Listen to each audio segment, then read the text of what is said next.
नमस्कार, आप देख रहे हैं मौसम तक चैनल पर अगले 3 दिनों के मौसम पूर्वानुमान का ये वीडियो। मैं हूं देवेंद्र त्रिपाठी और इस वीडियो में बात 18, 19 और 20 नवंबर के पूरे भारत के मौसम की। दोस्तों, ये टेम्परेचर है, टेम्परेचर में थोड़ी सी वृद्धि आज दर्ज की गई है, खासतौर पर मिनिमम टेम्परेचर में, और इसके चलते कुछ जगहों पर जो कड़ाके की ठंड समय से पहले पड़ रही थी, लोगों को राहत मिली है। फिलहाल मौसमी सिस्टमों की जहाँ तक बात है तो एक मौसमी सिस्टम लो प्रेशर एरिया के रूप में दक्षिण भारत के बिल्कुल करीब है और ये बंगाल की खाड़ी से अरब सागर में प्रवेश कर रहा है। इसके चलते साउथ पेनिनसुलर रीजन पर कई राज्यों पर मानसून, नॉर्थ ईस्ट मानसून इस समय सक्रिय है, लेकिन ज़्यादातर जगहों पर जिसमें आंध्र प्रदेश के रायलसीमा रीजन शामिल हैं और कर्नाटक के दक्षिणी आंतरिक ज़िले, यहाँ पर बहुत ज़्यादा बरसात नहीं हो रही है। उत्तर भारत में WD भी नहीं है। परिणाम ये हो रहा है कि उत्तर से लगातार जो उत्तर की ठंडी और शुष्क हवाएं हैं वो तमाम भारत के हिस्सों पर, मध्य, उत्तर और पूर्वी क्षेत्रों तथा दक्षिण भारत के कुछ राज्यों को प्रभावित कर रही हैं।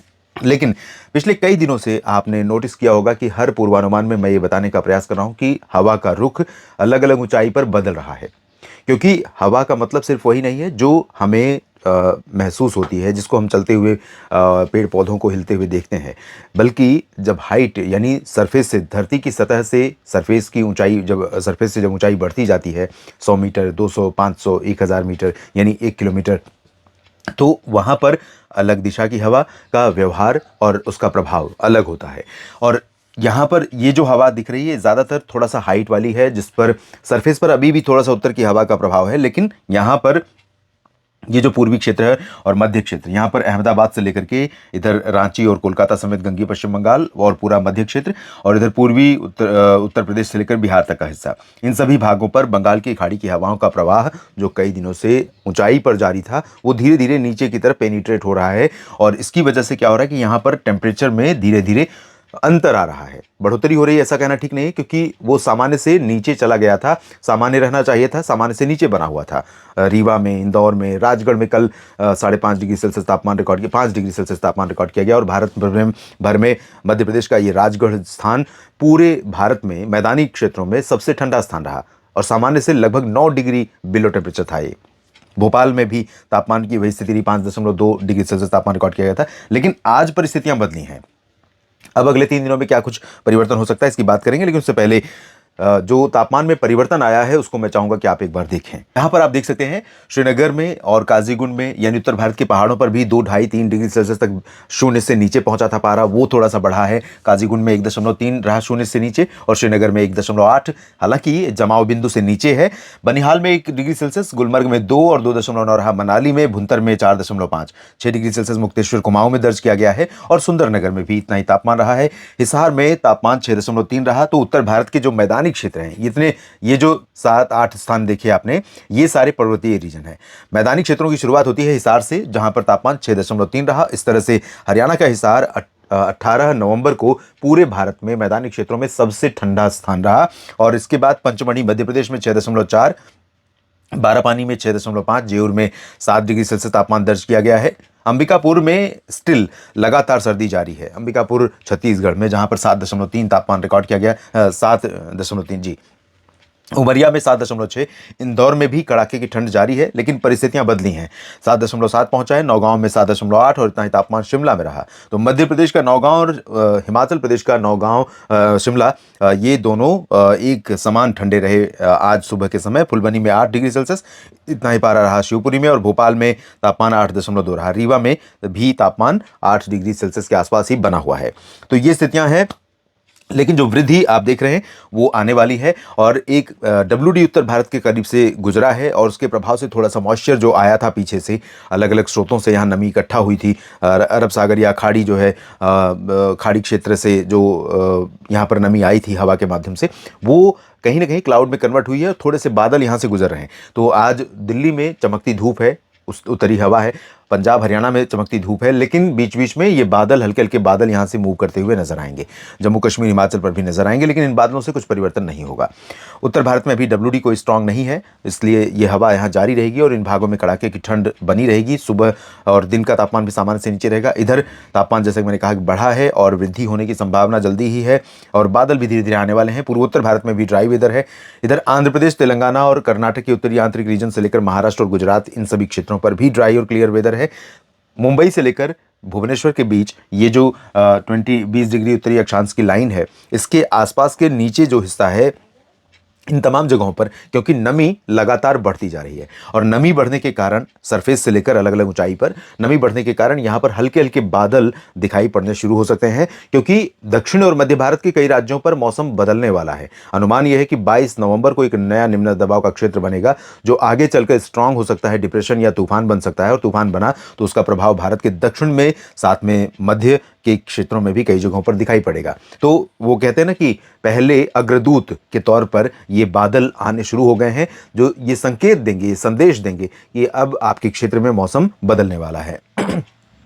आखिर कब तक कंसिस्टेंसी रहेगी उत्तर की उन हवाओं में जो लगातार चल रही हैं, जिनकी वजह से बिलो नॉर्मल टेम्परेचर रिकॉर्ड किया जा रहा है, लोगों को समय से पहले ही काफ़ी ज़्यादा सर्दी महसूस हो रही है। और सिर्फ ये सर्दी की बात नहीं है, ये जिस तरह का बदलाव है, 1-2 डिग्री सेल्सियस सामान्य से ऊपर नीचे भले महीनों महीनों रह जाए कोई फर्क नहीं पड़ेगा, लेकिन 5, 6, 7, 8, 9, 10 डिग्री सेल्सियस सामान्य से नीचे तापमान का रहना उस जगह की पूरी पारिस्थितिकी को प्रभावित करता है, फसलों को प्रभावित करता है, मवेशियों को प्रभावित करता है, क्योंकि उस समय हमारा शरीर नेचुरल तरीके से, प्राकृतिक तौर पर उस सर्दी का सामना करने के लिए तैयार नहीं होता है।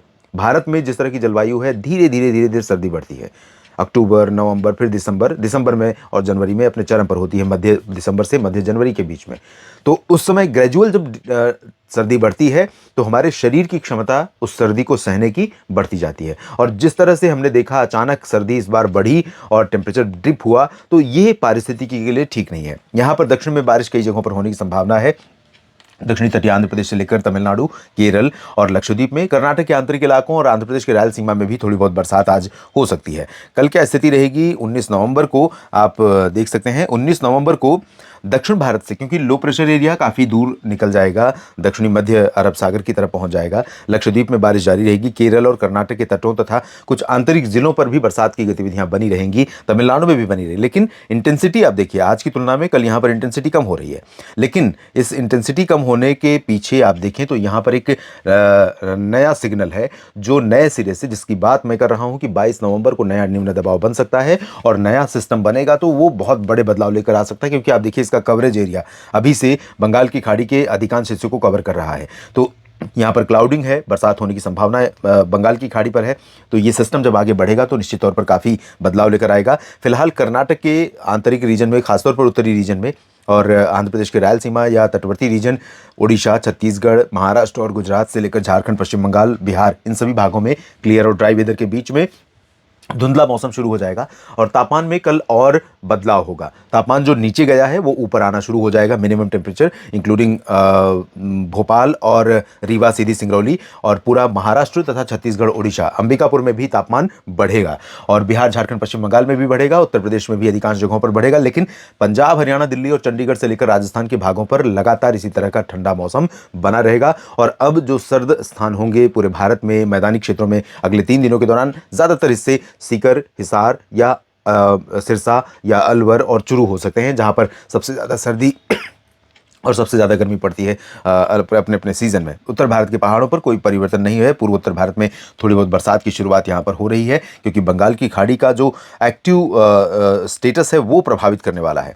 और धीरे धीरे ये रही स्थिति 20 नवंबर की, और 20 नवंबर को ये पूरा का पूरा पैच, पूरा मॉइस्चर भारत के तटों के और करीब आ जाएगा, दक्षिण से लेकर के पूर्व उत्तर तक।